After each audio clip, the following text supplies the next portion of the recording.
within moments of my inauguration, we will begin the largest domestic deportation operation in American history. On the campaign trail, then presidential candidate Donald Trump promised to deport the worst of the worst. Violent criminal offenders was a term used often.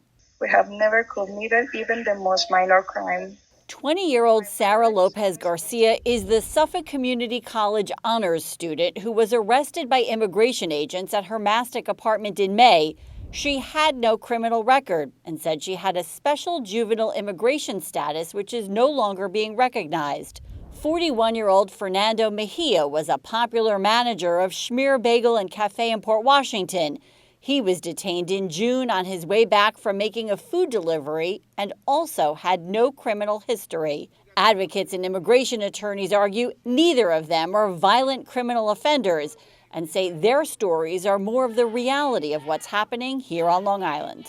What do we do? Most people that are being apprehended right now do not have any criminal record. You know, their families.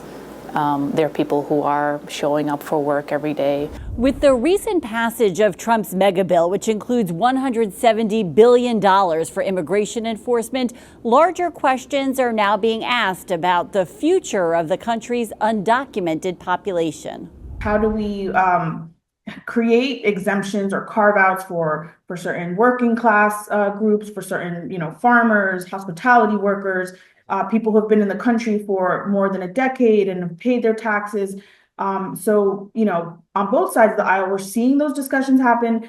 But again, this is an issue that hasn't solved itself for more than 40 years. Republican Congressman Nick LaLota said in a statement, in part, "I would support legislation that offers long-term work visas, not citizenship, Medicaid, or SNAP, to the best of the best, nonviolent, non-citizens who are here unlawfully but are willing to come forward, pass a background check, pay a fine, and get on a taxable payroll." Andrew Garbarino, who reached out to the White House regarding the college students' case, tells Newsday in a statement, immigration enforcement is critical, but the deportation of gang members, drug dealers, and criminals should be prioritized before a college student. Honorio, a 34-year-old farm worker, husband and father of 3 from Mexico, says the mass deportations are creating fear and panic among workers who acknowledge they entered the country illegally, but say they've been here for years and are working hard. I